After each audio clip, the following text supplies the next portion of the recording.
Hello and welcome to the show that won't be watching The Baldwins, a reality TV show with his 7 children. My gosh, dude, 7 children. That guy really doesn't shoot blanks, does he? All right, Let's Be Real. On today's episode, we are going to be discussing the Venom: The Last Dance trailer, the Alien Romulus trailer, a new segment we're doing, and it's called Casting Call, which will be for Knives Out 3, the Beatles, the Phoenician Scheme, also an Avengers 5 update. Toy Story 5 director has been announced. Blockbuster Bets, that's a new segment we're doing as well. The Academy Awards are adding a stunt category, possibly. Box office weekend projections for Bad Boys Ride or Die. The Hunger Games book has been announced, with the film being announced at the same time as well, pretty much. And then we're going to finish things off with a big new segment, and that is called King of the Hill. All right.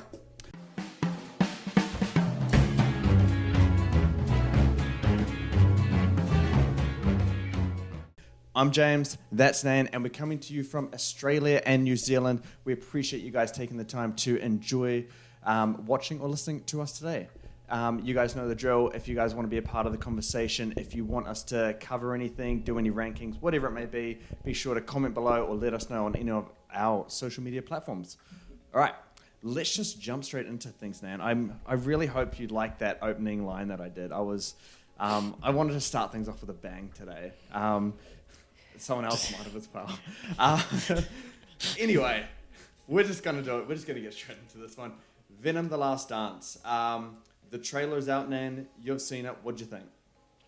It just looks like the rest of the Venom movies, to be honest. It doesn't look good. It probably won't be good. It'll be just what it needs to be, which is fun. The first Venom film was a lot of fun, and the second one was fun as well, but not to the heights of Venom. So it looks like as if it knows its tone. Or Sony knows its tone, and it looks like as if it's going to head into that same direction as well. There's also that tease of, what was it, the last death or something, or last ride together. I don't know. So we could potentially see either the death of Venom or Eddie Brock or someone, because that's what I got, or that's what I picked up throughout the trailer quite a lot. So yeah, I think it's going to be a mid movie but entertaining. Yeah, I don't know, man. It got me pretty excited for it, and not excited in the same way I'm excited for something like Furiosa or Dune 2, or even something like Deadpool and Wolverine. But just excited because it's just going to be one of those movies that you go to the cinema and you can just kind of have a good time and laugh at it, and it lets you laugh at it because it knows that it's so silly and dumb. But at this time, I think, at least what I got from the trailer, is that it really knows its tone. It really knows exactly what it is and what people expect of it, and it's just playing really well into that hand. And I hope the final product actually resembles a lot of what we got in this trailer. I found it funny. I kept noticing like different Ted Lasso actors throughout it, and it seems like we're going to have an interesting callback to, was it at the end of Venom 2 or No Way Home, when it had like, what was when the symbiote came into the MCU universe? Yeah, it was No Way Home. No Way Home, yeah. So, and I think they go back to that, or it was revealed in the trailer that they're going to be covering that. So how that plays, and if there is like a larger, connection to the MCU, that would be welcome, because I want the symbiote in the MCU already. I think that would be a really cool angle for the next trilogy of the Tom Holland Spider-Man movies. So yeah, I mean, I hope there's a lot of fun to be had with that. The Venom riding a horse seems like, or Venom taking over a horse seems great. So I think, I'm not going to say it's going to be the best one, or even if it's going to be good or not. These Venom movies, they're kind of like they're an exception to the Sony like Spider-Man universe. Like, they're not, Madam Web bad or Morbius bad, or what Kraven the Hunter looks like, but they're not great either. They're pretty bad movies, but there's something about them that's just like something that you can just kind of enjoy with them, while the other ones are just stuff that you just can't really enjoy. So yeah, man, I'm on board for Venom. I think it's going to be fun. And my expectations in terms of the actual film's quality are super low, so I don't expect to be disappointed. Yep. Same as mine. Yeah, I'm just going to go have fun. I'm going to laugh at it, and hopefully it should be a good time. Another movie that should be a good time, Alien Romulus. Funnily enough, I've watched Alien and Aliens over the last couple of weeks. I have a lot of time on my hands, so I decided to watch those movies, and I love both of them. And the new trailer came out for Alien Romulus, so Nayan, what do you think of that one? And one comes out in August, a couple months away. Yeah, I'm actually quite excited for this. It's very rare that I'm excited for a Alien movie just because it's not my cup of tea, those sort of movies. But this one, it looks like as if it's going to go double down into that thriller sort of aspect genre, and it looks really, really good. I think the cast looks really, really good. We touched upon it before of how the sort of claustrophobic setting, how it's all based on one ship. I think that's going to do the film a lot of justice, because they can't really run away from this alien, so it's always going to hunt them, and you can always feel that tension. So I think, it just looks so good, and the visuals as well just looks fantastic, from the actual xenomorph as well, along with the cinematography as well. I think this could be a hidden gem of the year in terms of surprises, for sure. Yeah, for sure. I think we've all come to not expect too much from the Alien franchise. You've seen both the Alien and Aliens, right? No, I've seen all of them but 2 and 3. 2 and 3. Oh, so you've seen the first one at least. Yeah, we get on to watching the second one, man. Aliens is just, it's amazing. Anyway, to my point though, Alien 1 and 2, they are the best ones. For me, the Alien 1 is just, that's pure thriller. It's really slow building, but it just builds up to a really good finale there. And it's about kind of discovering what this alien is and how it works. You got the face hugger alien that like latches onto people's faces, and you're just kind of questioning what the hell's going on kind of thing. And then it all plays out as we see. And then Aliens is like, okay, well, how do we make it more scary? We add in like 50 or however much there is. And so the Alien franchise died after this. It didn't know how to surprise the audience. And that is my biggest fear with this movie. Now, going to the trailer, I love the look of this movie, man. I love the cast. I love everything I've heard about it so far. It looks scary. It looks like it's from a director that kind of knows what he's doing and what he wants out of this franchise. So I'm super excited, just purely based on, the cast and crew behind this. I am just worried about how they are going to create or how they are going to make it scary, because we know what the alien is. We know how it works. We know the face huggers are really bad, all that kind of stuff. So I think they're going to have to be pretty creative with how they scare the audience or how they make it a thrill ride. But I think keeping it claustrophobic on that spaceship, I think it's going to be, I think they're going to be able to make it work somehow. But I don't know. Alien's been really bad for a long time. So it's like I think I've said on this podcast before, this is the last chance for the Alien franchise. I'm not giving it anything more than that. Like, this is it. You're gonna make us buy into the franchise again. Yeah. But I mean, I'm excited. I'm excited for this one. This one should be good. I think so too. And it could be like, Kaylee Spaney's like actual breakout role too. Speaking of breakouts, we'll get to that one a little bit later. All right. Casting call. This is a new segment we're doing, and I only called it or made it a new segment because there's just too many big casts, big ensembles being announced, and I wanted to wrap it into one, make it tied into a sweet little bow. I didn't want to make it anything extensive and long, because we were going to do separate segments for this one. But anyway, we'll combine it all into 3 quick bursts here. So Knives Out 3, we know that's going to have a big cast. Nayan, and when he hosted the last podcast that we did last week, basically, I had like 6 people already casted. Now we got an extra 4 added in. So Nayan, those ones are Josh Brolin, Thomas Hayden Church, Sandman himself, Mila Kunis, and Hawkeye, Jeremy Renner. What do you think of these new additions that will be joining Daniel Craig, Glenn Close, Andrew Scott, Kaylee Spaney, Kerry Washington, and Josh O'Connor? Yeah, it's good. All of them are pretty established already. I would have liked to see, a little bit more of the lower tier people, up-and-comers or mid-rangers as well. But I'm not complaining with any one of them. I mean, Jeremy Renner's coming back into Hollywood slowly, and this is a good role for him to, truly come out and tell everyone that he is back in acting. Mila Kunis, I can't even remember the last film she was in or last anything she was in. I think her and Ashton Kutcher are just doing their own little thing at the moment. So it'll be nice to see her back in that acting role again. And Thomas Hayden Church and Josh Brolin, they're both solid actors. So I think this cast is really well-rounded with lots of different personalities and, acting. What's the word I'm looking for? Acting types. Whatever. Yeah. Versatility, I think. Versatility, perhaps. Yeah, acting versatility between each of them. Like they're all not all the same type of actor. They're all different. Yeah. I think you hit it the nail on the head there because, I think all of these actors can bring something different to the role and then bring something different to the movie as well. And there's just going to be some very interesting dynamics. And I think Rian Johnson has kind of, a sandbox of different things he can get from the actors here. So I'm excited. It's all up to Rian Johnson to really make them all click together, as he did in the first Knives Out, not so much in the second one.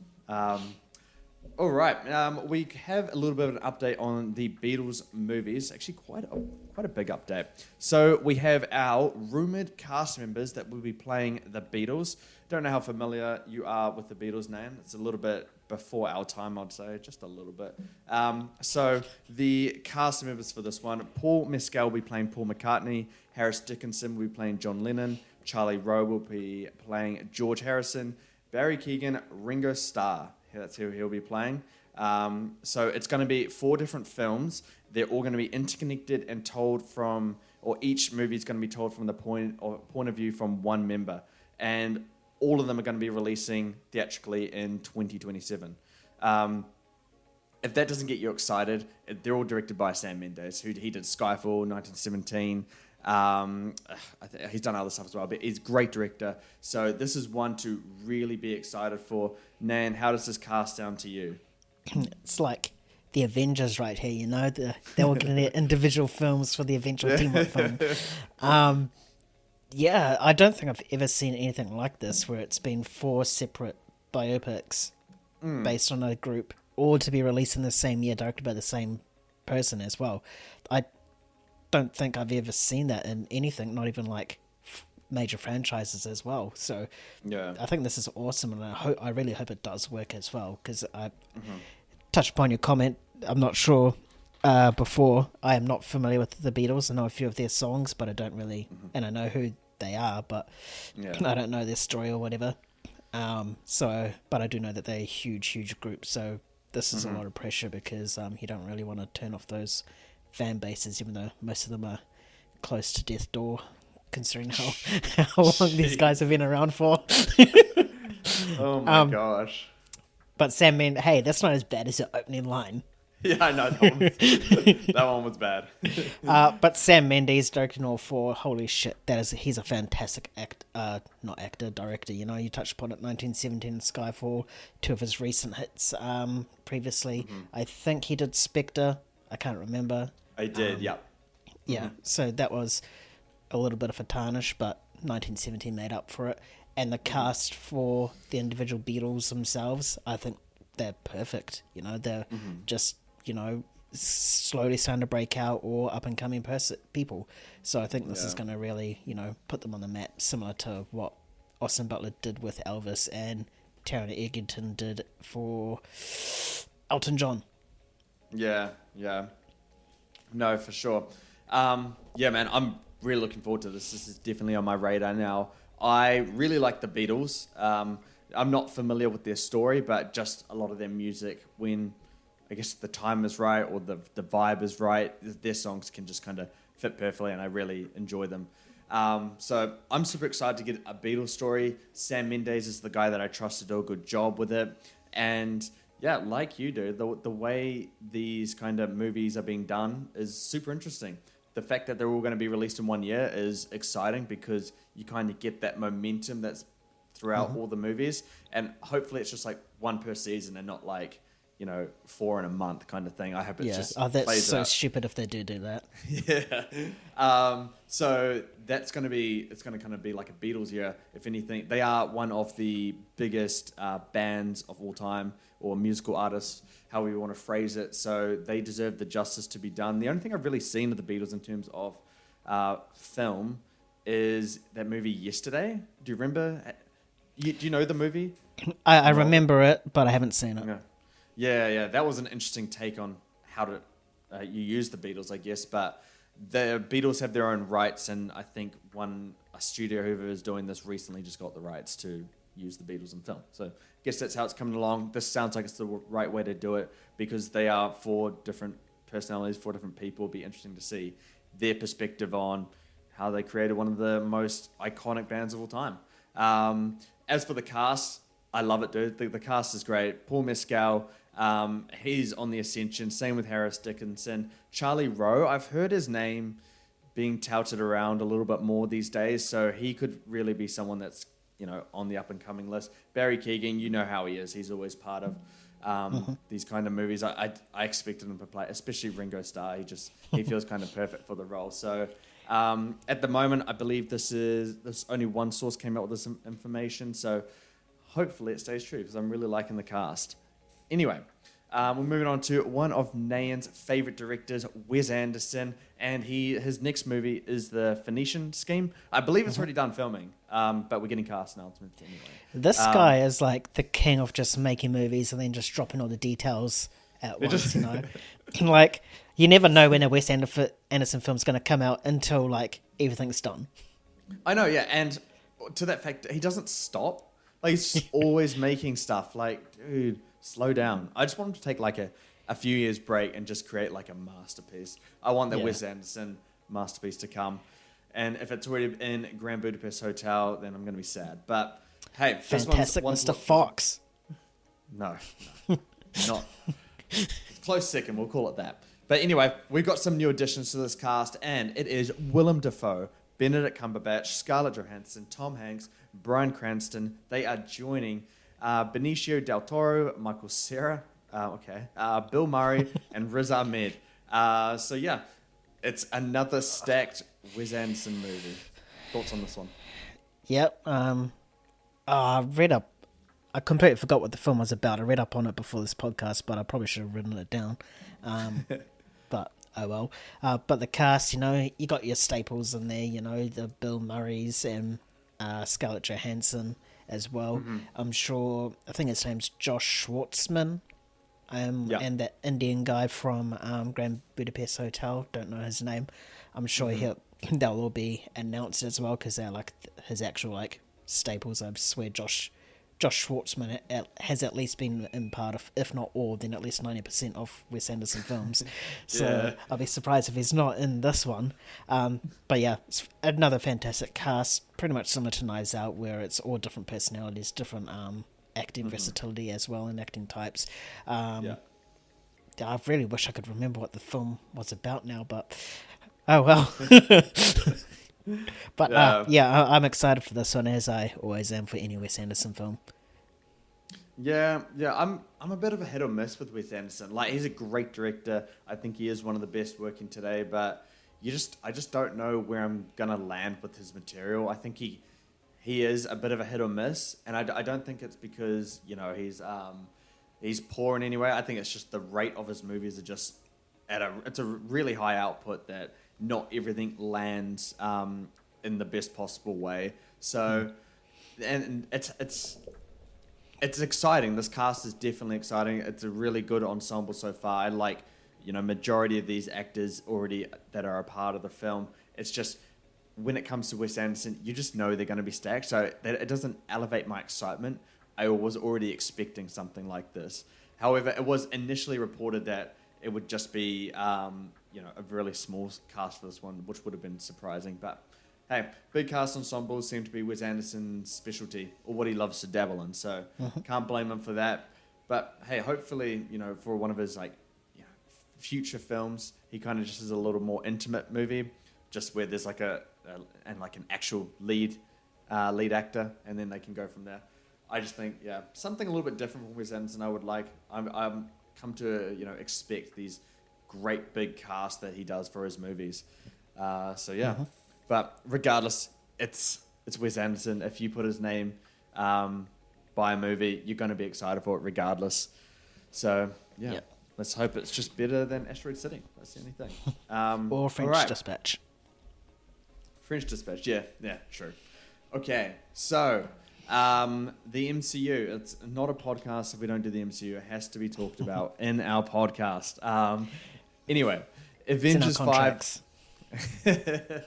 Exactly, yeah. So Avengers movie, Avengers 5, we got a huge update on that. So the Deadpool and Wolverine director, Sean Levy, he is on the very top of that list to direct. Marvel, Kevin Feige, they want him, they've asked him to direct, and Sean Levy has read the latest script. So he's still in talks at the moment. He previously declined the initial offer to direct the film, saying he didn't want to do it. And he's gone back to kind of contemplating it now, I guess, after reading the latest script from Michael Waldron, I believe. So Marvel is wanting to begin filming next year in 2025. And this is where the kind of news gets a little bit juicy. So sources are saying, that's multiple sources, are saying that more than 60 characters could reprise their roles, including Mark Ruffalo, Chris Hemsworth, Benedict Cumberbatch, Tom Hiddleston, Simu Liu, and Karen Gillan. 60 characters, that is beyond insane. That has to break Endgame, I'm sure. The plot is unknown, and so is the antagonist, because I forgot his name, Kang, was defeated by ants, so we need a new antagonist for this one now. Nayan, what are your thoughts on, twofold question here, thoughts for Sean Levy to direct, that Marvel wants him to direct it, and the 60 characters thing? What do you think? I don't even know which one to touch upon first. Sean Levy, it will all depend on how good, for me, how good Deadpool and Wolverine will end up being.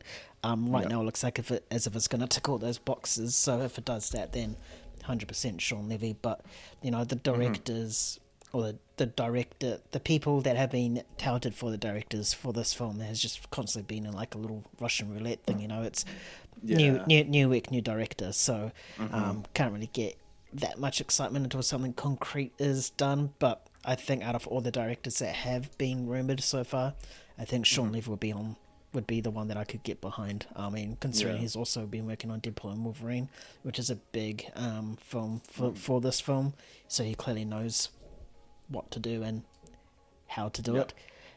60 characters, fuck, that's a lot. I think Endgame had about like 30 plus.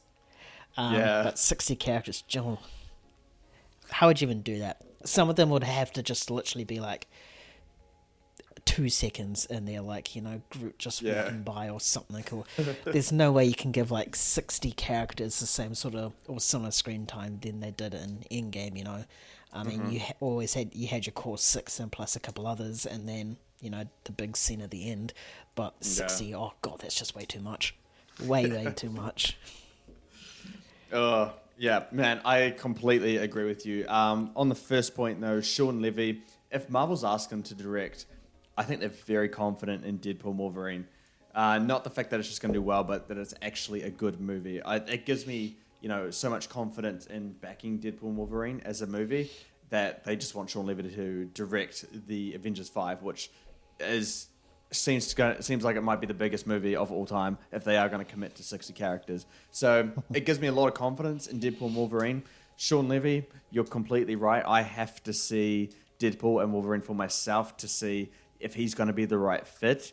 If Sean Levy is to direct this, a solo director working with 60 characters in perhaps the biggest movie or biggest film production of all time, I could see why Sean Levy would decline or pass on it. It seems like way too much of a burden for one director. That's why I'm still going to be rooting for my guys who did Loki Season 2. I think if you're going to have movies the size of Infinity War and Endgame, you need a directing duo, I think. Just you can balance it out. It's just too much for one director. You know, we saw Joss Whedon in the first Avengers, which was great, and then kind of crumbled to the pressure in the second one with Age of Ultron. So, yeah, I think a directing duo is probably best when it comes to movies of this scale. But to the next point, that movies don't have to be this scale. Like, what Infinity War and Endgame seem to have done, at least for Marvel Studios and their execs, is that it seems like the execs, they have to keep upping the ante for each Avengers movie. Like, you don't have to do that. Like, Infinity War and Endgame were built up by, smaller Avengers movies. How the first one has like the 6 core characters, and look how everyone loved it. It made a ton of money, so you don't need to just keep up in the ante. You just need to, have a plan and build the audience up to those big ones. You don't need to go straight there. And I think it's audience expectations now. It's similar to Fast and Furious and Mission Impossible. How there's always that big moment, big stunt, big action sequences that keeps topping one another. I think audiences nowadays are expecting it to be either on that level or a bit more. They're not, and if it's anything less, they'll be disappointed. So I think I can understand why Marvel is doing that. I think, it's the audience expectations, and it's people like us that's ruined cinema. I don't know if I totally agree with that. In a sense, I believe that's what the Marvel execs think, that audience are expecting bigger and better. I think if they build up, 6 core characters in the MCU, and then they do a crossover movie and call it the Avengers 5, it's going to make a ton of money. It probably won't make a ton of money as 60 characters in one Avengers movie, but it's those building blocks that get you to those ones. I think if you just keep upping the ante for the sake of upping the ante, it's going to do more damage to brand reputation for the Avengers. Like, MCU is already kind of, I think it's still very strong, but it's damaged, and we're seeing a downward trend. Perhaps this can reverse it now, but I don't know. I've said to you plenty of times and in person, like, the thing about the MCU is characters, characters, and if you're using like people like Chris Hemsworth and Mark Ruffalo, Benedict Cumberbatch, they already have established characters in the MCU, so that will be fine. But all these new characters, you got to build them up first. Stop introducing so much characters, because you need the audience to care about the characters before you can start doing all these little crossovers and stuff. I think, I don't know, man. MCU's such a wild roller coaster these days. I get faith in them. Oh, Deadpool Wolverine looks great. Oh no, you guys lost the plot again. We'll see what Deadpool has to offer, and it's going to make me feel better or worse about the MCU. So we'll have to see how that goes. Okay, we're going to move on now to Toy Story 5. It seems like another franchise that just is not willing to die already. So they found the director, Andrew Stanton. He will be directing Toy Story 5. This will be releasing in June 2026. He has directed Finding Nemo and WALL-E, so some of the absolute best of Pixar's work. Both of those movies won Best Animated Feature at the Oscars. He's also written Toy Story 1, Toy Story 2, A Bug's Life, WALL-E, Monsters, Inc., and Finding Nemo, Finding Dory, and Toy Story 4. He also did the story for Toy Story 3.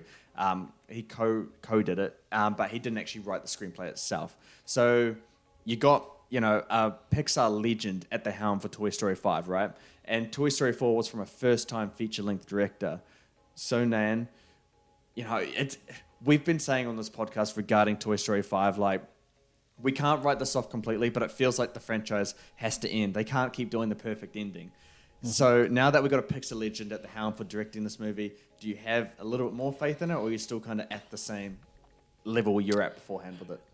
I'm pretty much the same. I know it's going to be a good film, and I know it's going to, what's the words? It's going to, it's going to justify its existence. But you're right. It needs to end. We've had 2 perfect endings that lightning can't strike 3 times. It's statistically impossible. So, I guess when more details come out about the story and what's happening, we can get a better idea. But right now, this director, he wrote a lot, if not all, of the best Pixar films, and directed 2 of them.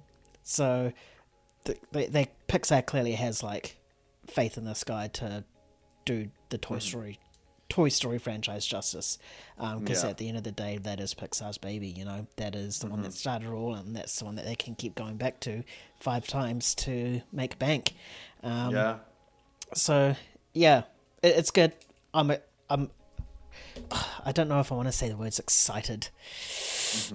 I can get on board with it, but this has to be the last one, you know.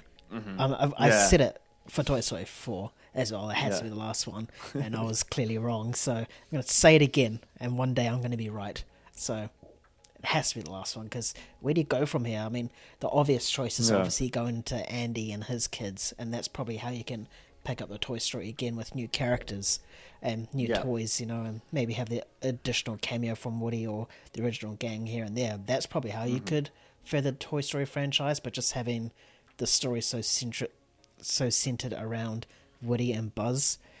It's like, what more can you do?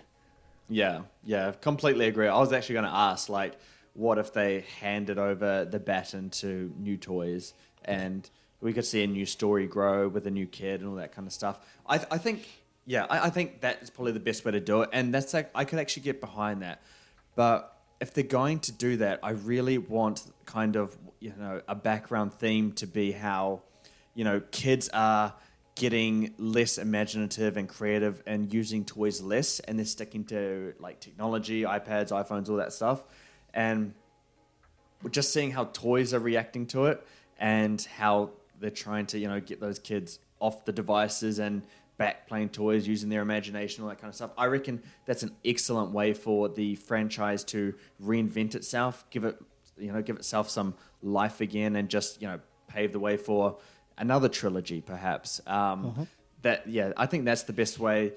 And saying that, this news got me excited because this guy's a Pixar legend. Pixar, you know, when you hear like those words like, you know, Andrew Stanton, Pete Docter, all that stuff, you know these guys they're the good ones. Like, they make the best of the best when it comes to Pixar. So I have a lot of faith. It seems like Pixar has a lot of faith in Toy Story 5. Who knows if it can reach to the heights of Toy Story 3. But this franchise has just been so damn good the entire time. It's hard to not be excited for it. Even if you don't believe that it should be a movie, you have to give it the benefit of the doubt because of what's come beforehand. Everyone wrote off Toy Story 4 as a viable movie. And look how that turned out. It was actually a pretty good movie. But we can all say the same thing. Like, how do you do it? How do you do it? And then it comes out and be like, oh, okay, that's how you do it. That was a great movie. Yeah, that's exactly what we're going to do. And then we'll come out of that movie like, okay, well, that was the end. That's can't do anything more there. History repeats itself. Exactly. Regardless, I'm excited for it. It seems like Pixar is slowly finding their balance in terms of originals and sequels. We got Elio next year, and I've heard great stuff about Inside Out 2 already, which me and Dan will be seeing in a couple of days from now. So super pumped for it. Okay.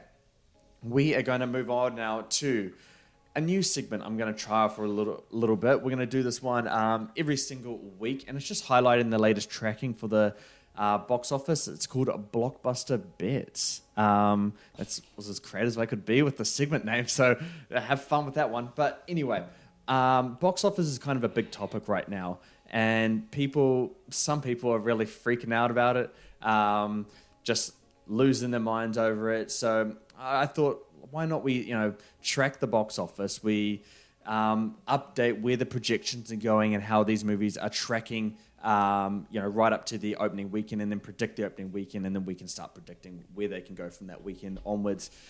The thing is with this segment that we're going to do, I'm only really going to run it if there is blockbusters coming out. Once we get to the end of July, it's kind of a dry spell then to around like October, so we won't do it then. But during the summer movie season, it's a good time to see how movies are trending for opening weekend, and the box office has just been absolutely horrid this year so far. So for this one, we're just going to be keeping things up to date on the opening weekend.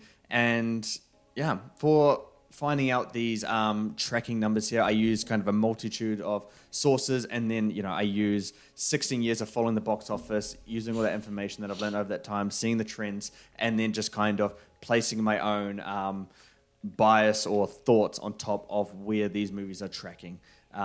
So I got 5 here from the biggest movies for the rest of summer, pretty much, I would say. So we'll start out, and then I'll just get Nain's take, and Nain, you can tell me if, over or under or bang on the money, all right? So we got Inside Out 2 with 105 million. The tracking right now suggests something between 90 and 100 million. but I believe, we got really great positive reactions. We're going to get really good reviews coming out of it. And then, there's also going to be a demand for a quality family animated movie for the summer movie season while they're all on school holidays. I think Inside Out, it breaks past its tracking numbers, gets to about that 105 million. Which will be very good for it. It'll be the biggest opening weekend of the year so far, so they'll be really great. Despicable Me 4, I'm suggesting an 82 million 3-day weekend. That's just a touch over tracking. I don't love the franchise, but I have a lot of faith in the franchise to bring in box office numbers. Like, how can you argue against it? I mean, Minions in 2022, Minions 2 nearly made $1 billion. And that was during that kind of COVID recovery time. So I got 82 million for the 3-day weekend, just above tracking. And then in line with tracking, got over 100 million for the 5-day weekend that it comes out on. I think it's the Independence Day weekend. So yeah, I also see that one next Sunday. So not looking forward to that. Twisters.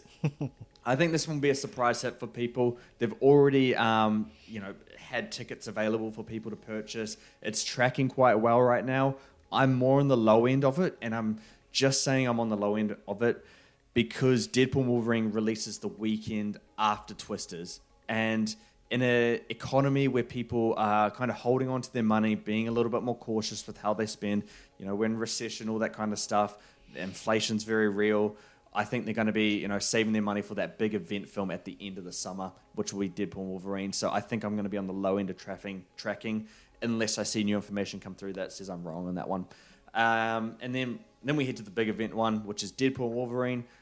I'm very much on the high end of this one. No tracking suggests that it's at this number yet, but I think we're going to get there. We've got a lot of time to get it there.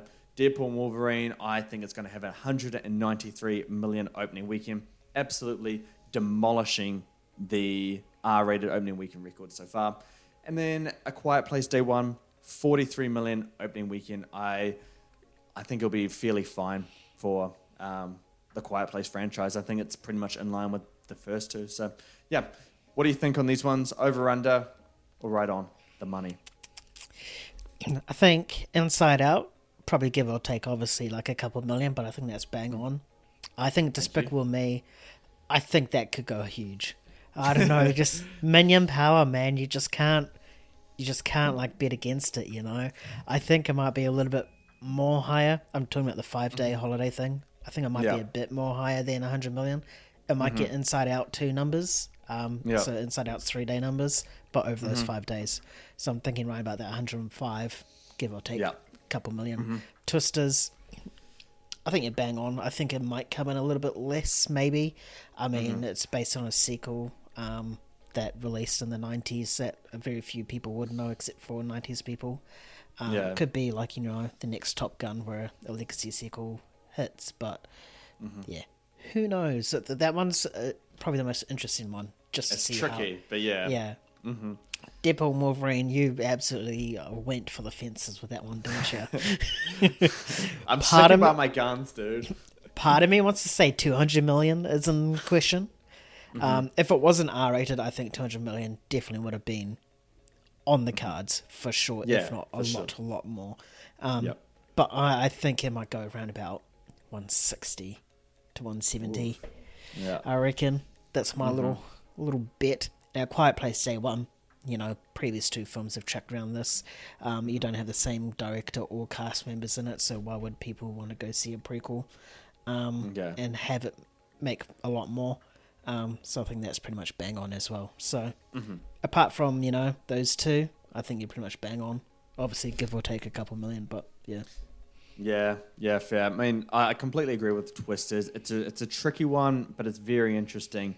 The tracking so far suggests, 50 million plus, but it's hard to see that become a reality right now just because it is based from an IP of the 90s and, that can be a hit or miss. Sometimes these legacy sequels, they don't make any money at all, and sometimes they really blow up like Top Gun Maverick did. As for Deadpool Wolverine, I admit it, I'm swinging for the fences. The tracking absolutely suggests that it will break the record for R-rated opening weekends, which I think is around that 130 million mark. So it's absolutely going to demolish that regardless. But how high can it go is actually the question. If I didn't have to put a number on it. I would have said above Avengers: Age of Ultron, but below the Avengers, the first one. So I think that's probably the safe range, or not the safe range for it, the really high range for it. But I have a lot of faith in it. I think there is a lot of demand for a big event movie right now. It's been a really quiet year. These kind of are your biggest movies of the summer as well. So it's a really weak year for that summer movie season. People want a movie where it's a packed cinema and everyone's kind of reacting and having fun with it. Having that collective cinematic experience together. Mm-hmm. Yeah. All right. And for you guys, Blockbuster bets, let us know if you want us to keep doing this, because if you don't, then we won't. But I will be tracking these week by week throughout the summer movie season. So let me know if you want me to keep doing it and following along with how these predictions are. And if you disagree, if you think my tracking or my projections are wrong right now, please let me know. Let us know where you think these movies are going to fit in. Okay, Academy Awards, exploring the possibility of adding a stunt category. I just got to say, this is harsh, man. Tom Cruise is at the end of his stunt career, and you're adding this thing in now. Tom Cruise could have had an Oscar already. But anyway, the Academy president says the Academy has started making inquiries about a stunts category. So the John Wick director, Chad Stahelski, he had this to say about it. So in the last couple of months, we've been meeting with members of the Academy and actually having these conversations. And to be honest, it's been nothing but incredibly positive, incredibly instructional. I think for the first time, we've made real movement forward to make this happen. Now, we saw the Fall Guy release at the start of the summer movie season, making little jabs about it, kind of giving us highlighting it to the audience that it may actually deserve having a category in the Academy Awards based on stunts. So, Nayan, what are your thoughts on this progression to actually having a stunt category with the Oscars? And at the end of your answer, what do you think it should be called? Best choreography, best stunt coordinator, best stunt man, best stunt scene? What do you think? Best stunt man.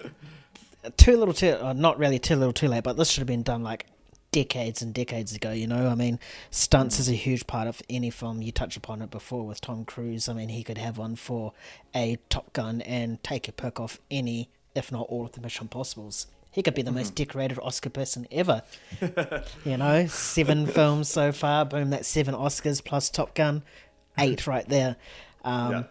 So it's good. And I'm glad Fall Guy released, because I don't think these conversations would be as serious if that film didn't come out, because that really put the spotlight on the stunt community. And if you're going to have categories like makeup and hairstyling and shit like that, why would you not have one for stunts? Where it's just it's if not the same, if not a bit more than makeup and hairstyling. It's part of the movie. You can't have a movie without stunts, especially action films. And I guess maybe the reason why the Academy hasn't really properly considered this is because it's all of the major ones would be in those blockbuster territories, and they tend not to go for those. They have changed recently, but so it absolutely needs to happen, and I hope it happens before Mission Impossible 8 comes out, because we all know Tom Cruise is going to do absolutely something stupid just to get it. But what was your the name? Best stunt and choreography would be what the title would be. Fair. The question for me is, who actually gets honoured? Is it the stunt man, or the person who coordinates the stunts, or who kind of comes up with the stunts? There's so much to stunts. It will be the film, but the how for makeup and hairstyling. How it gets credited towards the film, but the people that accept it is that team. The makeup and hairstyling team. So it'll be the same for this. So the film will get the credit, but the acceptance and the actual award will go to the stunt team, everyone involved within those stunts. Or the stunting process. Because it's usually 2 people from the makeup and hairstyling one, the team leaders, the supervisors, the 2 main ones in there. And my question to you about that is, because if we're going to say Tom Cruise is going to win, are the movies and the stunt coordinators that are helping him do the stunts going to win? Or is the stunt man himself, the person doing the stunts, are they actually going to take home that trophy to their house at the end of the day? I would say all of them, right? I mean, you got the team to, and the choreographers to line up the stunts and how it looks, and you have the actual stunt man or stunt woman actually performing it. So they all, in hindsight, should get the Oscar. It shouldn't just be one particular person. Yeah. Perhaps I would go with stunt coordinator. I think the main person who's trying to make or bringing all those stunts together in terms of, organizing safety, organizing, props, whatever they need to get the stunt done safely and make it, I guess, cinematic. I think that's probably the person that deserves to take home the Oscar gold at the end of the day. But obviously the film's going to get the credit as well. It was funny, in response to this, one director, I forgot his name, who said this now, says that stuntmen should not be awarded Oscars at all. They're the dumbest people in the room of a film set. So anything to avoid that happening is probably best for the film industry. I'm not saying it word for word there, but I read something like that, and that's what he said. I just thought that was funny, and yeah, interesting to see how that would happen. That person's clearly a fucking idiot. Yeah. All right.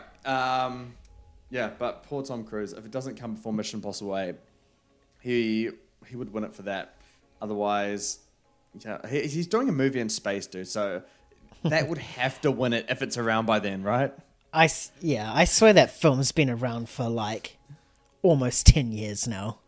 Yeah, I know. I really want to see it happen. That might top my most anticipated for any given year that it comes out on. Yeah. First movie in space, yeah. Breaking ground there. All right, box office predictions for the weekend. Wow, we had just box office disaster after disaster. But hey, Bad Boys, Ride or Die, Will Smith, he can bring in box office that makes him an A-lister. Despite the slap, we've all moved on now. He provides a well-needed boost for the box office this weekend. So I've got 20.6 million on Friday. It's heading to 19 point something on Saturday. Looking for a 56 million plus opening. And Nan, when we covered Furiosa's opening weekend, you asked me what I thought it would drop. What I thought it would drop to its second weekend, and I said 55 to 65. It dropped 59% to 10.7 million on its second weekend. And usually when movies have that sharp drop after their opening weekend, they stabilize for the third weekend and beyond. Usually around 45 to 55 or so. Well, it's going to drop another 60% this weekend to 4.2 million. 4.2 million on its third weekend, dude. So the break-even point for Furiosa is 420 million. And worldwide, it looks like it won't even cross 175 million. That leads to over a $200 million loss for Warner Brothers. Besides the curse of Nay, what else went wrong for Furiosa? And what are your thoughts on Bad Boys Ride or Die providing the boost to the box office? I think it's just too niche, the Mad Max sort of franchise. I think it's a bit too niche. Yeah. I think also the reviews that came out, where everyone was expecting it to be Fury Road 2, but not getting that. I think they might have turned off the general audience as well. People's going to see it and then come in and be like, oh, that's nothing like Fury Road. That probably had it. Curse of Nay is not real because it was a good film. Curse of Nay only applies to bad films, and it was a good film, so fuck off. Bad Boys Ride or Die. First of all, Bad Boys 4 should have been Bad Boys for Life. Why the fuck do they have Bad Boys for Life for Bad Boys 3? So stupid. Anyway. Wait, isn't this Bad Boys 5? This is Bad Boys 4. Is it? Yeah. I swear it's 5. Nah, it's number 4. Bad Boys for Life is the third one then? Yes. Oh, okay. Which is stupid. But 56 million. Yeah. It'll probably make that in the weekend and then it'll probably drop. I can't remember what Bad Boys 3 did, but yeah, I think a lot of around the same amount. But remember, COVID killed it completely. Yeah. It dropped like 9%. I think people will go see it for Will Smith, considering this is like first big film since the slap. So I think that would inflate the numbers a bit, but then I think we're going to get a big drop come second week. Yeah. Well, I mean, COVID really did kill this movie entirely, but it opened to around 62 million. Bad Boys for Life. So it's always been a big franchise, but it's always one that I've been always surprised with. You never expect it to do like that well. So I'm surprised about this one getting to the level that it has here, but it's perfectly needed. I'm very happy that it's going to hit that, above 56 million mark. The question for me is, it's the third biggest opening weekend of the year, beating the Kingdom of the Planet of the Apes, Furiosa, Garfield. Where can it go? I think it's going to... I disagree with you. I think it's going to last a long time. Maybe not a long time, but a good few weeks of making good money here. I think you're going to see around a closer to 50% drop than a closer to 60% drop come next weekend. I think it's going to do well. I think there is, demand to have fun with this movie. And there's a really... there's a shortage on big... fun popcorn movies right now, and I think Bad Boys serves that role in the cinema landscape these days. Also, did you see that little clip online about Will Smith? He went into just a public screening, and then no one noticed him, and then afterwards he walked out of the cinema and he's like, "Yo guys, that was a good movie," and everyone turns and "Oh my gosh," and then everyone just swarms him, just a big crowd around him, videoing him and stuff. Did you see that? No, haven't. Oh, that was cool. I mean, we've said everything we need to say about the slap from the Oscars, but it's time for Will Smith to come back to theaters. If he's going to bring in numbers like this for the cinema industry, he's really welcome to come back. And I think cinema and movies in general need him to come back. Yeah. He can bring in a crowd. Yeah. All right. Here's some funny news and also a little bit interesting news. It's ridiculous. All right, so The Hunger Games, Sunrise on the Reaping. A new novel was announced for the franchise, and we don't cover the book industry here, but the real news for us is that an hour later, Lionsgate was like, "Yep, we're making a movie." As soon as the novel was announced, they're like, "Yeah, okay, we're going to do it." Novel could be bad. They haven't really said anything about it. The novel could actually be awful, and the Lionsgate's committed. They need their franchises. I don't think I've ever seen a movie being announced this quickly after a novel or a previous source material was announced as well. I find it absolutely hilarious, but it's set for a 2026 release. At this point, it probably could come out before the novel. I don't know. So similar to those Game of Thrones seasons that came out. Director Francis Lawrence, he is apparently attached to direct it again. He's directed all of the Hunger Games movies, including The Ballad of Songbirds and Snakes, except for the first Hunger Games movie. And the novel is supposedly following the second quarter quell. I think that's the 25th Hunger Games. I don't know. Is it the 25th or 50th? I don't know. Yeah, it'd be the 50th, right? If it's quarter. Second quarter. It must be, be 50. But it was won by Haymitch, which is Woody Harrelson's character through those original 4 Hunger Games movies. So box office for Ballad of Songbirds and Snakes was 166 million domestically, 337 million worldwide. It was massively down from the original Hunger Games. So, Nan, what are your thoughts on this movie being announced? Are you keen for it? And is there really a market for more Hunger Games in terms of the box office potential for it? I would go see it, but Jesus Christ, Lionsgate just absolutely pounced on this, didn't they? Wow. I mean, I'm sure they wouldn't have announced the film if the book wasn't coming out shortly. I feel the writer, I forgot her name, has probably already finished the book. It just needs to obviously, get the final touch-ups and release, but 2026, I can see this getting delayed to 2027, if not a bit more, just to give time for the book to breathe. But I've been wrong before. Looking at you, Game of Thrones. But it's almost like Harry Potter territory now, where they're getting the same director come in to direct the films. Don't remind me. Yeah, and I think that's what we're going to get here. I think a new director can breathe new life into the Hunger Games. I mean, sure, he did fantastic work in 2, 3, 4, and the prequel. But Ballad, yeah. yeah, as my mind went blank there for a second. But I think a new director with new ideas can really make this film a lot better than what Francis Lawrence can do. Second quarter, Cal, does anyone really want to see a 50th anniversary one? No. Everyone wants to see the very first Hunger Games and how that idea came about. Why do they keep going to stupid milestone events? The milestone event is the very first one. What was Ballad of the Songbird and Snakes? What was that? I think it was 10th. Or?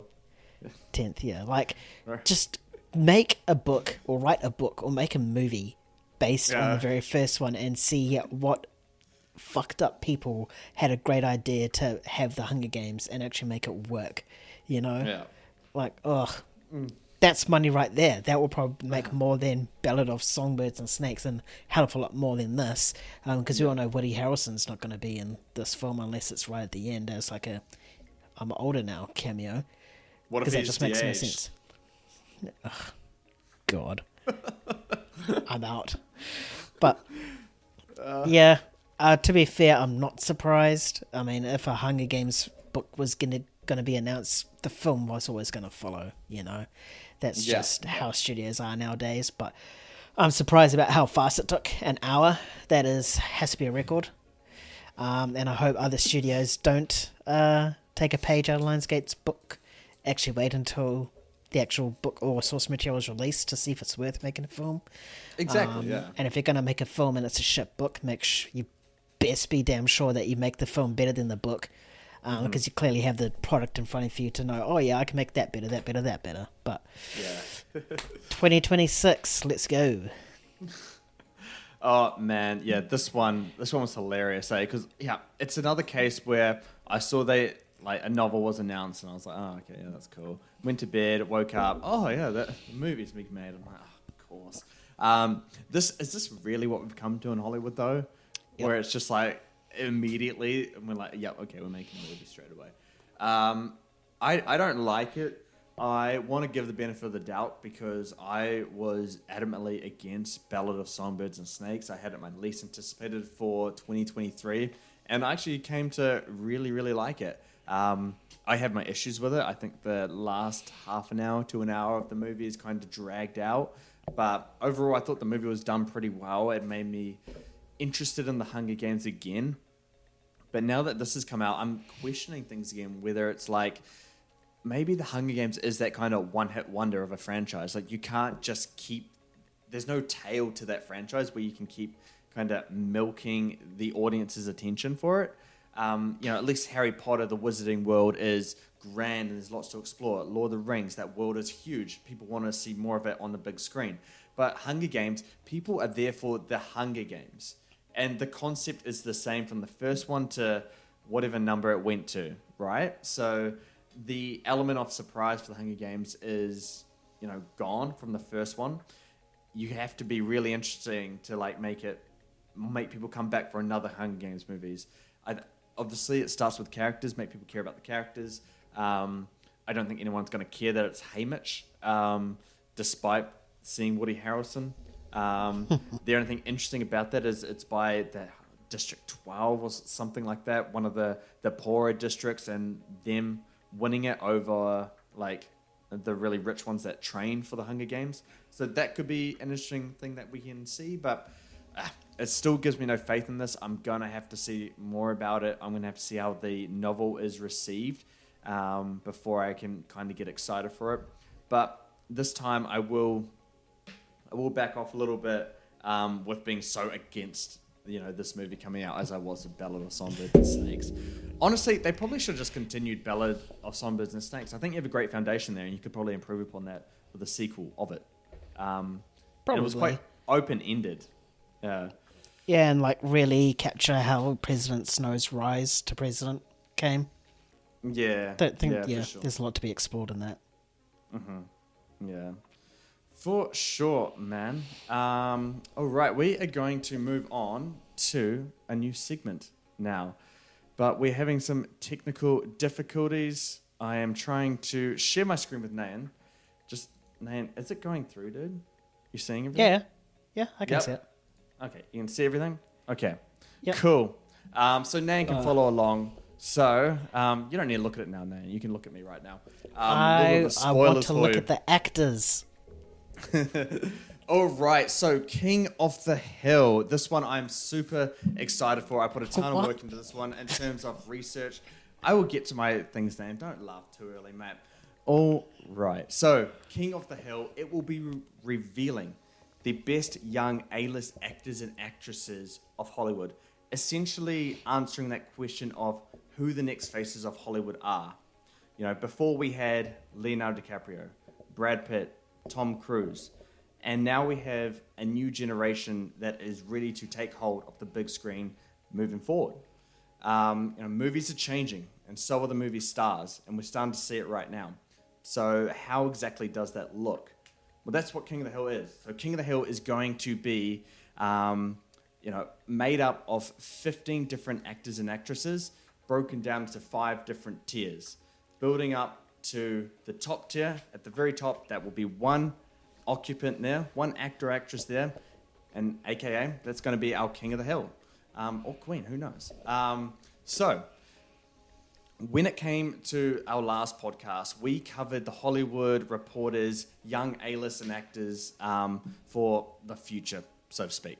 Me and Nan had a lot to say about it. We had a lot of critique about it, and it was pretty undefined on what makes an A-lister and how those actors were in that list that Hollywood Reporter had done.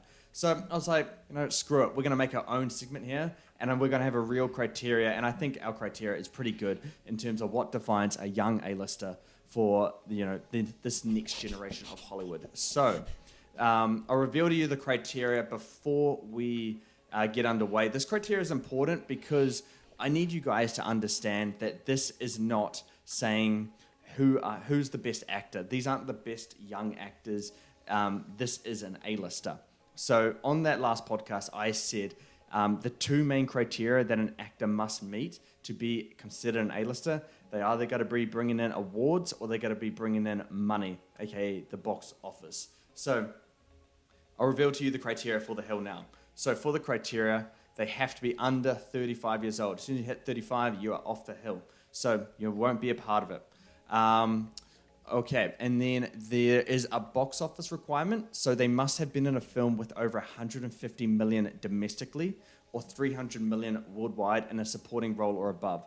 So what I mean by that is if, Tom Holland in Avengers Endgame, that's not going to allow him to qualify for that box office thing right there. And I'm also excluding major franchise IP, and this is stuff like MCU, Star Wars, DCU, things that are almost guaranteed to get that 300 million worldwide or 150 million domestically. Because if you just cast a young person in that, it already allows them to qualify for that box office. So I think that's a fair requirement there. But the twist to this one is they don't have to meet the box office. They can meet the acclaim criteria that I have here, and that is they must have either an Oscar, Golden Globe, BAFTA, Emmy, or SAG nomination. So, an actor in this Hill that I'm about to reveal can be in, a movie that's made only $5 million, but if they have a Golden Globe nomination, they are allowed to get in because they're being acknowledged for, their work and quite a prestigious, award ceremony. So that's where they only have to meet one of those, box office or acclaim, to be eligible for the Hill as well. So I have other criteria in here, and they must meet all of these other ones to be considered. But a few of them didn't meet it, so we'll get to that one soon.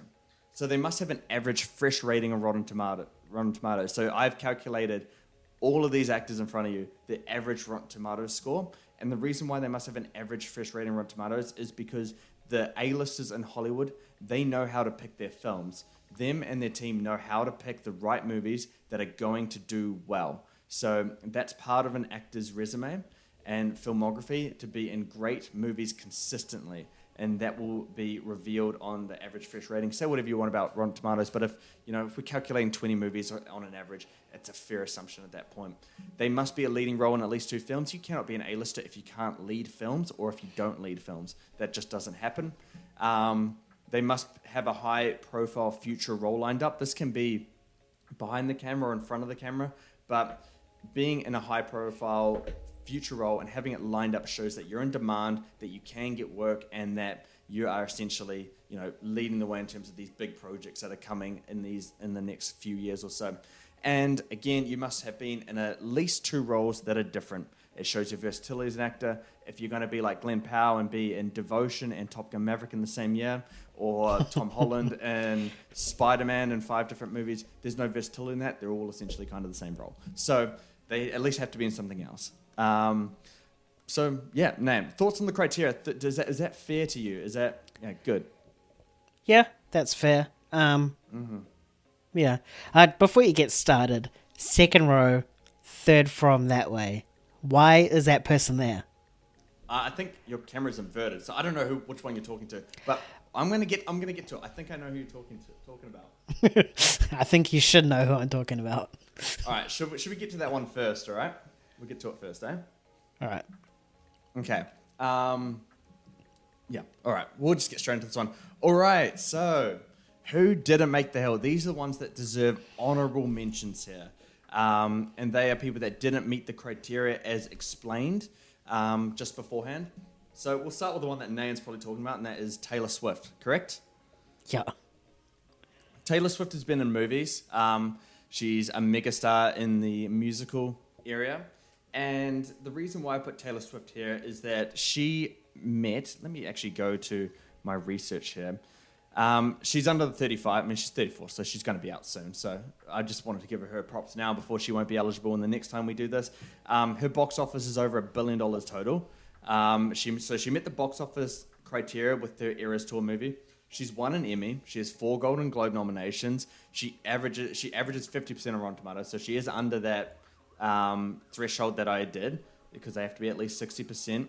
And she hasn't led a movie herself. But the reason why I'm putting her on here is, if Taylor Swift suddenly decided, you know what, Eras Tour was great, I made so much money from it, I want to move into something else, and she decided to be a movie star, she would be an A-lister almost immediately. There's no denying that, right? Nah, she'll probably draw money, that's for sure. 100%, and that's part of making an A-lister. If she was to choose her movies right and just go into acting, regardless if she's good or not, she would bring in a ton of money to any film production she's in. So it's not that she's near being an A-lister. It's not that she is going to be an A-lister. She might not be an A-lister at any point in her career. But the point is that she has the keys. If she wants to open the door to become an A-lister, it's right there. It's right there. She just has to unlock the door. So it's kind of up to her. And she's probably the only person that's in that unique position right now. So I'm defended that one wisely. If you have anything to say about it now, speak on it. Do you agree or disagree on that one? Well, based on your criteria, she hasn't been in a leading film, nor has a high-profile movie lined up, and she hasn't been in 2 different roles that are versatile. So technically, she shouldn't be honorable mentioned. It's just if she turned to acting, she can just draw a lot of money, which is one of your criteria up above. I don't know, man. She is highly rumored to star in Deadpool and Wolverine. Have a cameo on there. I mean, if she's in that, dude, she's an A-lister.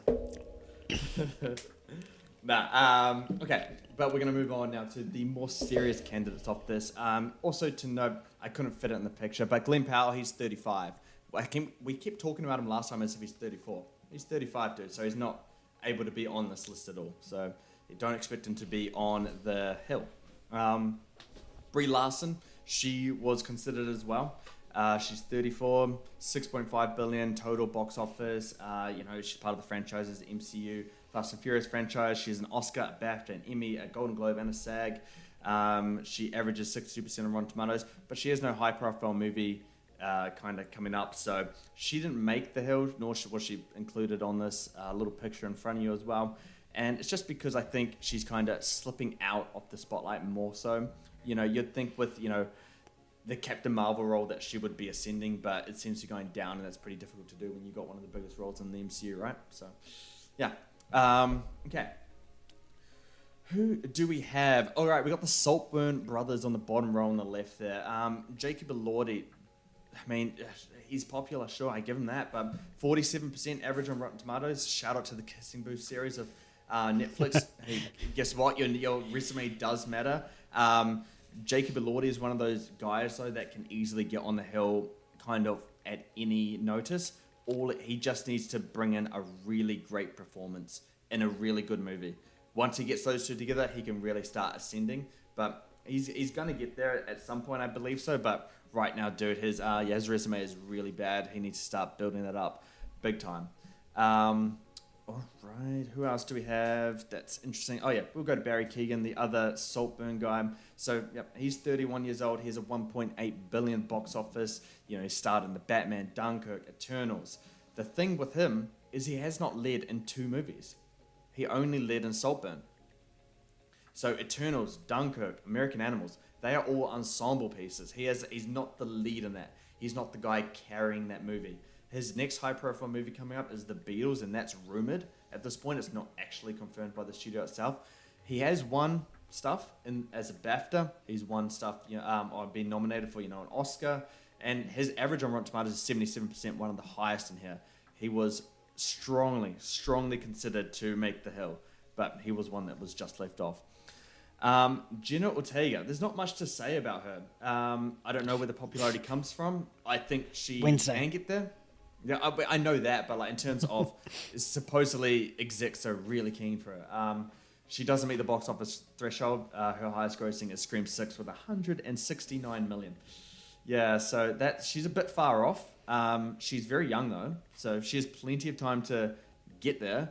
I just think some people are kind of rushing to the gun to calling her that. So that's where that one comes from. Isabella Merced, yeah, she's on the way there as well, but what was her reasoning? She doesn't meet the awards or box office criteria. So she has no nominations. She has no awards in her name. Transformers is the only one that met the box office criteria, but that's a major IP that can always get that 150 or 300 million worldwide. So it doesn't count. But she's been in good stuff. Hold on, I'm just trying to have a look at how much Dora made. Would that not have something, dude? No. Oh, actual?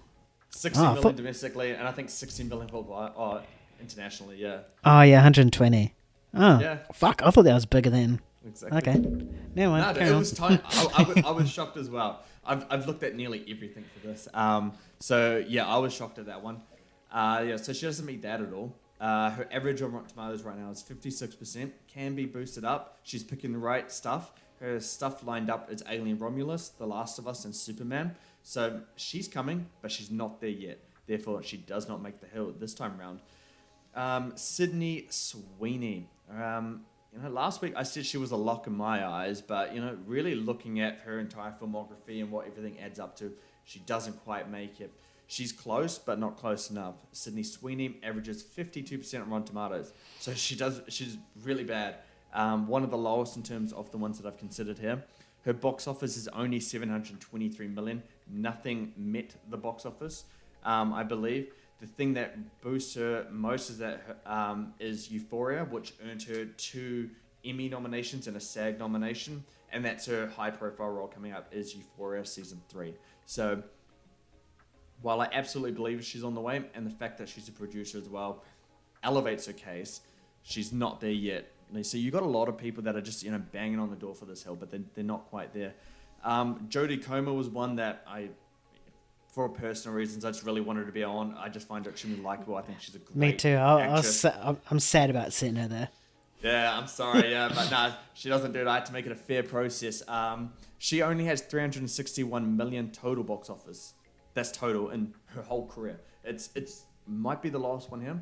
But she did qualify for it. Free Guy was the one that got her that qualification. Over 300 and something worldwide. So that helps her.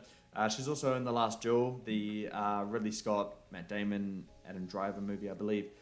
She's won an Emmy, 2 BAFTAs. She's nominated for 3 Emmys, 6 BAFTAs, 2 Golden Globes, and a SAG. Highly decorated, averages 82% on Rotten Tomatoes. She's really, really good. And highly decorated at 31 years old. However, she hasn't led in 2 movies. She was a lead, or has been kind of labeled as a lead in The Last Duel, but she's supporting in Free Guy. Ryan Reynolds is the lead in that one now. Would you count? Would you count TV series? Because I'm pretty sure she's the lead in that TV series. No, I'm not counting TV series. Film's the big one here, so only in movies you have to be the lead in. Same with the box office. And if we want to apply TV to this, then the pool for young A-list actors just grows exponentially. It helps their case, but it doesn't help for the criteria, except for upcoming roles. That's the only thing I've applied it to. Otherwise, my research for this kind of just gets way too big right now. Her high-profile role coming up is 28 years later. That's from a known IP, so that qualifies. High-profile role, just for clarification purposes, is either something from an acclaimed director or a known IP. I think that's a fair way to define that. And then we got our last one on this list. That's Nicholas Hoult. We spoke about Nicholas Hoult. That maybe deserves to be on this one. But he averages 59% of Rotten Tomatoes. So he's just a percent off there. Some of these averages get crazy. We'll get into that one soon. He's 34, so by the time I do this again, he might not even be eligible for it. But 4.5 billion total box office. X-Men, Mad Max, Garfield. He has a really, a repertoire of franchise movies. He's gonna be in the DCU. So, yeah, the fact that he's 34, he would have made it by the time Superman come out, but he'll be too old at that point. He's been nominated for an Emmy, a BAFTA, 2 Golden Globes, and 3 SAGs coming out. He'll be in Superman as Lex Luthor, and he'll be in Nosferatu as well, which is by Robert Eggers. So that'll be a good one. All right, Nain, any contentions to these ones here? Nah, it's all good. Just still sad about Jodie Comer. But it's fair. Yeah. You have some people that you were taking note of when you saw my script notes. Yeah, a lot of them have just been wiped out, but it's all good. Oh, really? Yeah. All right. I'll share my list. What I wrote down at the end, but I was going for a completely different thing here. But it's all good. Who was on your list? Okay, I'll do it now. So I sort of did a mix of your criteria and who I actually think would be in it in a couple generations' time.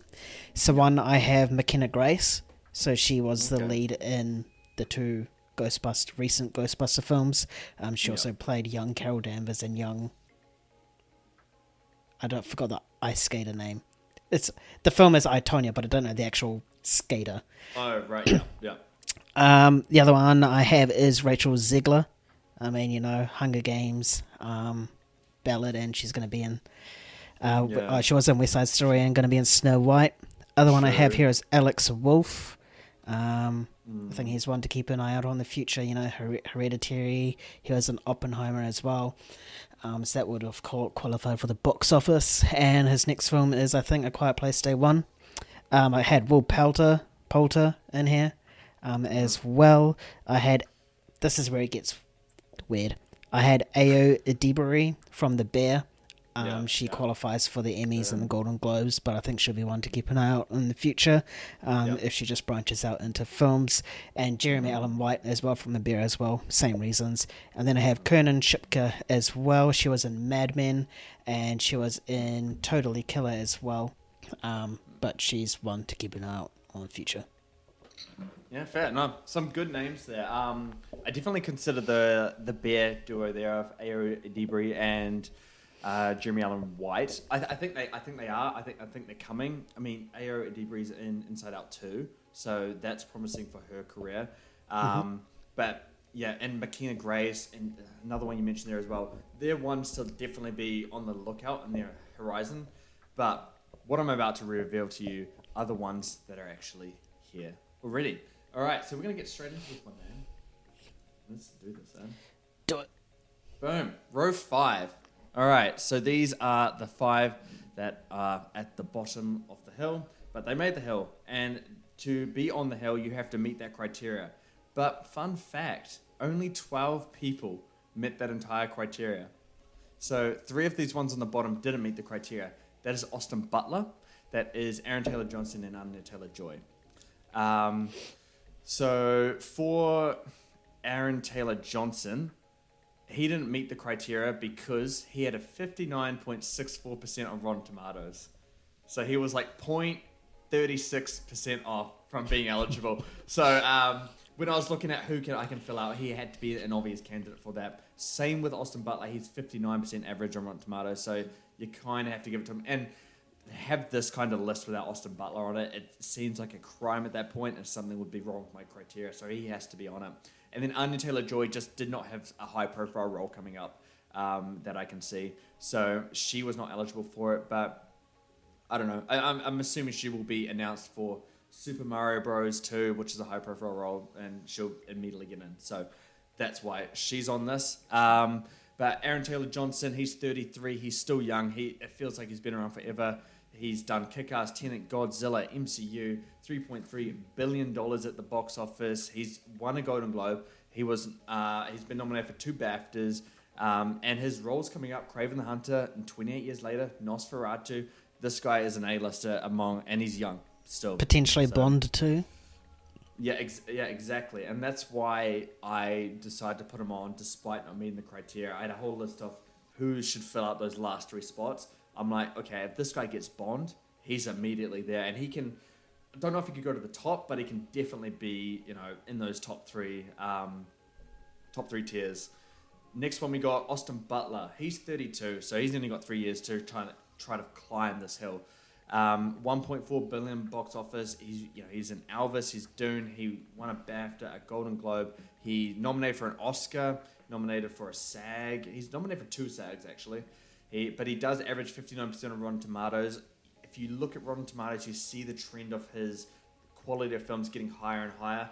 Things coming out soon. He obviously has The Bike Riders. I wouldn't consider that high profile at this time. But Heat 2 by Michael Mann and Eddington by Ari Aster. Those are 2 things to look out for. Quite special directors there. Anya Taylor-Joy, the last one that didn't meet the criteria. It was because she didn't have a high profile role. You already touched upon Anya Taylor-Joy. You need to talk about the one next to Austin Butler.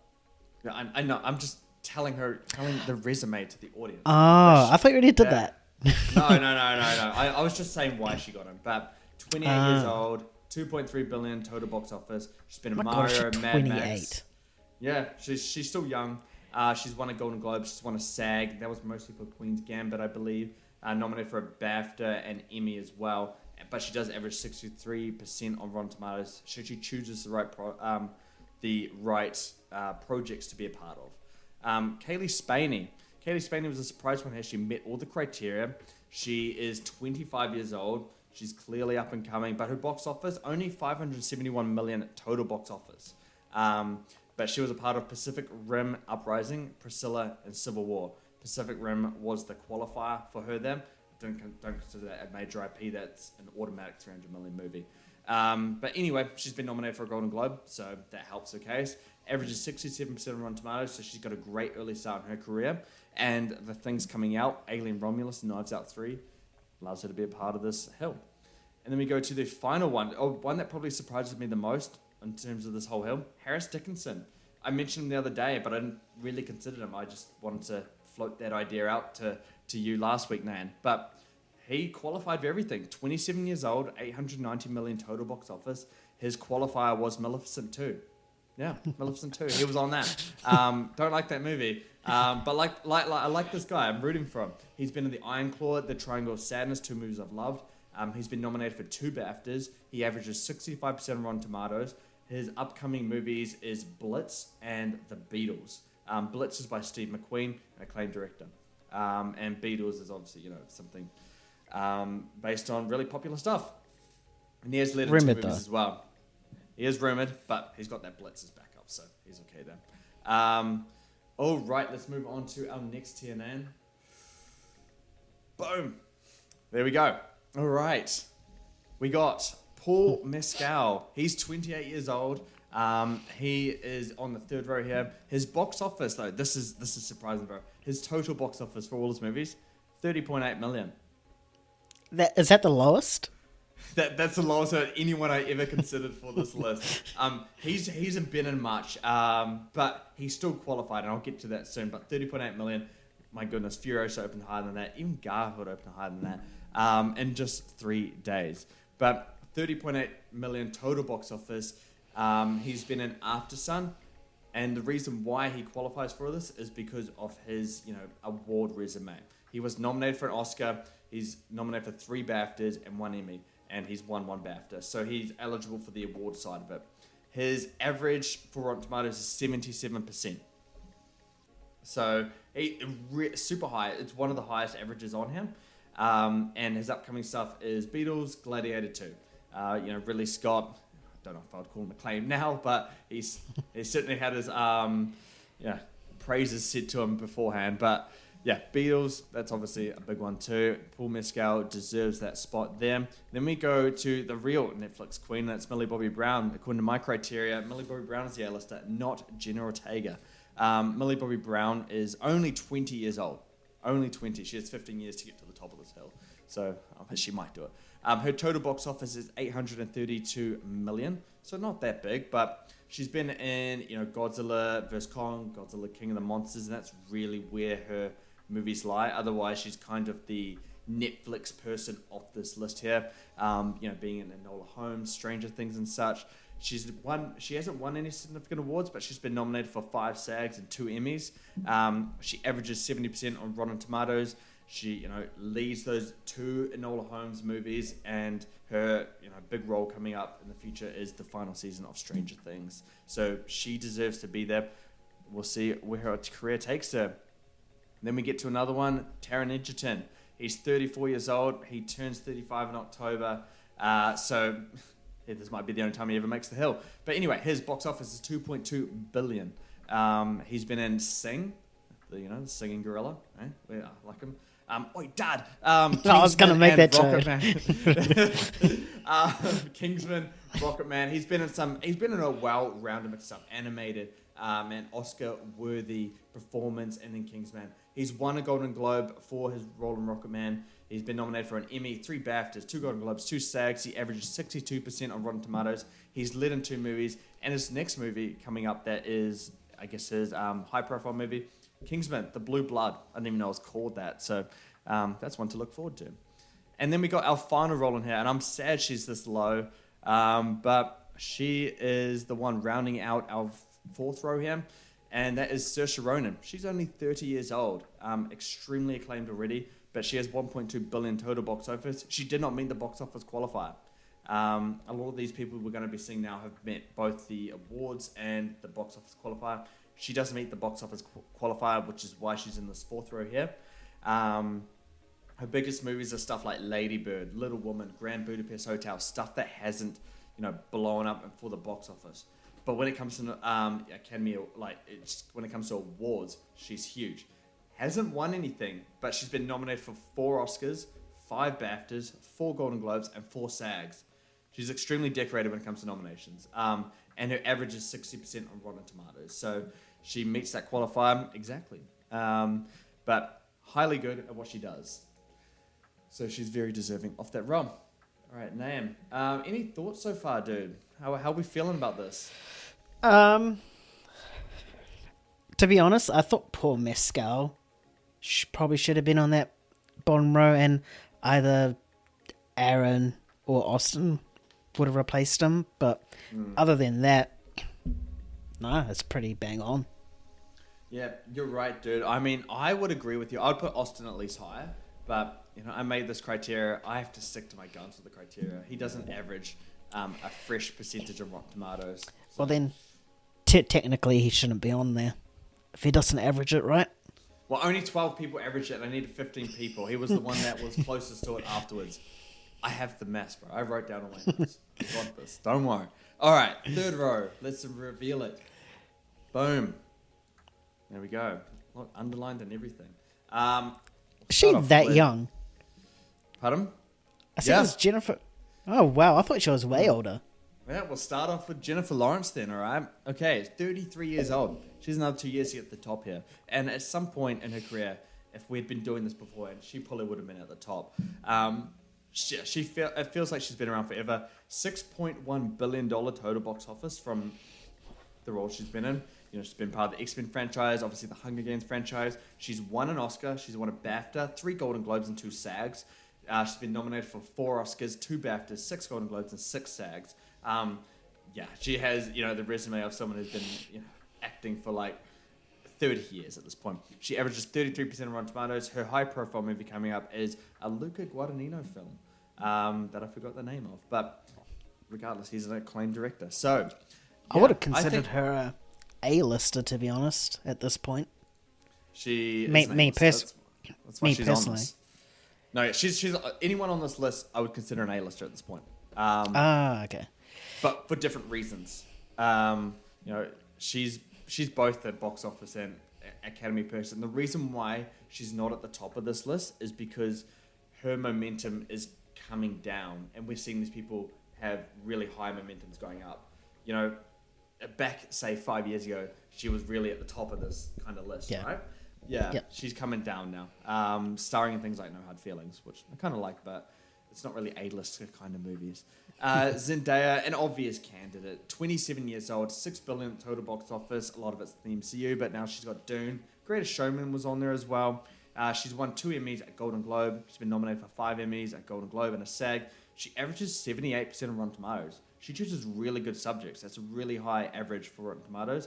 And her upcoming stuff is Dune, Messiah, and Euphoria. So she got a great career in front of her, and so does the person next to her. That's Florence Pugh, 28 years old, $3.4 billion total box office. She's been in the MCU and Black Widow, and I think she's starting something else. Dune 2. She hasn't won any major awards, not yet, but she's been nominated for an Oscar. She's nominated for 2 BAFTAs, a SAG, averages 79% of Rotten Tomatoes. So I think Florence Pugh, anything I see her in, it's great. She's someone that chooses really great roles consistently. That is the mark of an A-lister, and that's what she is. Thunderbolts, with an asterisk, is her major role coming up. And that's right. I said with an asterisk because that's what they called it. All right. We'll move on to the final 2, and then I'll get Name's prediction on who our King of the Hill is going to be. All right. Boom. There we go. I'm pretty sure. I have no idea who number 1's going to be now. Oh, you're going to be surprised. I was shocked, but as soon as I realized it, I'm like, okay, they are clearly the King of the Hill. Okay. Tom Holland, 28 years old, 11.1 billion box office. He has the highest box office of anyone here. But remember I said no major IP can be that box office qualifier. Therefore, Uncharted was the qualifier there, which got 400 million, which shows that he can be a box office draw outside of the MCU.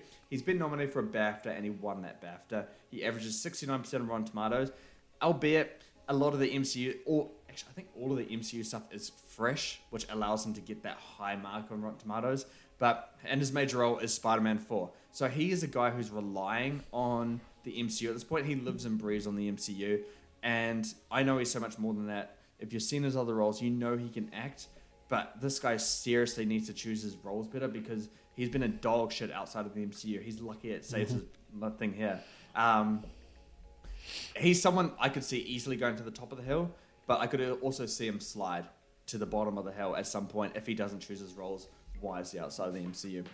And then we get to the other blood brother of Tom Holland, which is Timothée Chalamet, 28 years old as well, 2.9 billion total box office. He's been in Dune. He obviously has Wonka now behind him. He's been nominated for, he hasn't won any major awards, but he's been nominated for an Oscar, 3 BAFTAs, 3 Golden Globes, and 5 SAGs. This guy is the real deal. Averages 70% of Rotten Tomatoes. Almost any Timothée Chalamet movie you can consider it is going to be good. These guys know how to they know how to choose great stuff. Dune, Messiah is obviously his big role coming up in the future, and I think he has Bob Dylan stuff. He has a lot coming his way. And then, once you see it, you'll know that this is the undisputed King of the Hill. Any predictions before I reveal it to you? To be honest, I completely zoned out when you explain it to the guys, viewers, because I was trying to think who would it be, but I'm just drawing blanks, I have no idea. Yeah, well, when I say that, you will be like, okay, of course. Get ready. Here we go. Our King of the Hill, for the first time on the segment, Margot Robbie. Of course. Of course, yeah. Margot Robbie is our king, I guess, Queen of the Hill for this segment here. It shocked me to my core that Margot Robbie is only 33 years old. Already has a filmography and a resume of someone who is at least in their 40s. She just she's so great in everything she does. I haven't even touched upon everything else she does besides acting, but 33 years old, 4.8 total billion box office, obviously leading Barbie. She's in the DCU as an undisputed one of the best Harley Quinn, or the best Harley Quinn ever. I don't know if Lady Gaga will take that from her, but her awards, she hasn't won any major yet, but she's been nominated for 3 Oscars, 7 BAFTAs, 4 Golden Globes, and 8 SAGs. She has quite the resume, and she's only 33 years old. She is our first Queen of the Hill. I'm Queen of the Hill right now. Averages 65% on Rotten Tomatoes with a huge extensive filmography. Her major roles are not in acting, but producing. The Sims and Monopoly are going to be her big roles coming up soon. And she's going to be announced in a lot of other different kind of acting roles. But 33 years old, and she's got her own production company producing some of the biggest and best movies that are coming out these days. Margot Robbie's undisputed Queen of the Hill for this segment. Name, thoughts, mate? I think she is so obvious. I don't even know why I didn't think of her. Fucking idiot. Is it the age thing? I think so. I thought she would have been at least 35. Yeah, right. But she started stupidly young. 24 years old when Wolf of Wall Street came out? Was when she started? Yeah, I think so, yep. I don't see anyone taking over her for at least the next 10 years. Oh, based on your criteria, maybe 2 years, but the next 2 years, this is safe for her. You know, I think Timothée Chalamet and Tom Holland, they can't touch her. She has her own production company. Like, these guys don't. Tom Holland is nothing without the MCU, and Spider-Man, take that away from him, he is nothing, really. He's off the hill, probably, yeah. Yeah, he wouldn't even be in consideration. Timothée Chalamet is probably the closest based on that, unless Jennifer Lawrence starts picking up again. Yeah. But those are probably the only two I can see as a big threat. Maybe Zendaya. But I think Margot Robbie is up here, and then everyone else is like here. Yeah, dude, she's undisputed, because when I was making this, like, that middle section was really tough to do, but I always knew Margot Robbie was topping this. Just, you know, coming off Barbie, like, it's just, yeah, there's no one to really surpass her on that. And even if you take my career out of the picture, you look at it and you're like, yeah, that's the best working today. But yeah, I mean, like, the criteria that I use can change over time. And we'll see if it evolves, but this is a segment that I'm going to do not as often as something like Victor of the Picture, because for, like, applicable change to happen within the Hill, there needs to be, you know, a lot of movies released, and we see how that can change people. So, yeah, maybe towards the end of the year we'll do another version of this, and we'll see who comes out on top. But you're right, dude. I don't see anyone taking over Margot Robbie. One of the best careers that I've had the privilege of viewing so far in Hollywood. After Wolf of Wall Street, I thought she was going to be the next pretty face of Hollywood. Turns out she's a damn good actress as well, and probably even better producer. So she is it all. Sydney Sweeney might be the next Margot Robbie. People saying that. She produced anyone but you. I don't really see it. I mean, I'm not trying to compare looks or anything here, but she produced Anyone But You. That took off.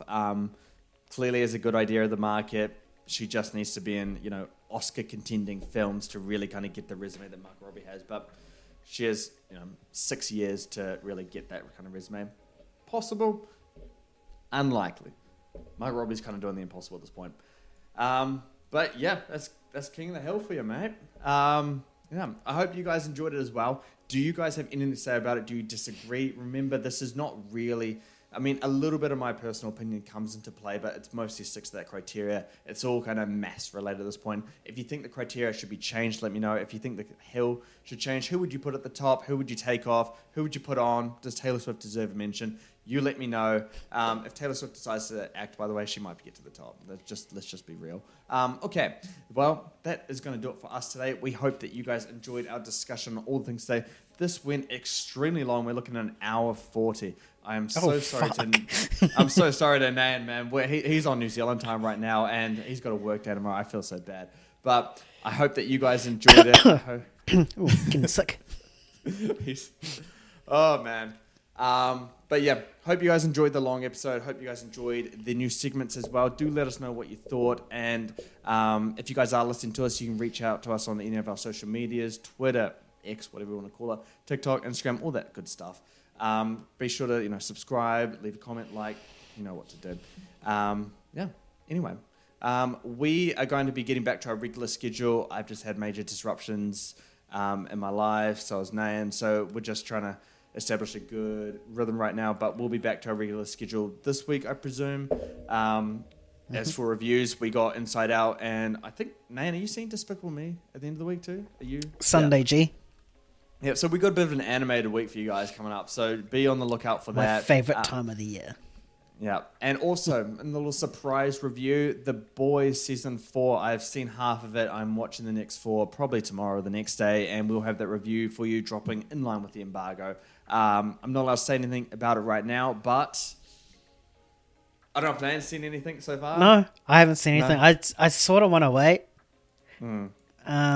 I didn't realise that we had the whole season. Do we have the whole season? We got the whole season. Ooh, Be sure to do that. I think the embargo drops in the middle of the week, or the Thursday, something like that. So, we're having a personal conversation on the podcast. But yeah, anyway, I'll try to watch all that tomorrow so you can watch it for those next couple of days and we get our review out for everyone right here. All right, guys, thanks again for joining us. We'll catch you next time. Keep bringing the hype. Peace. See ya.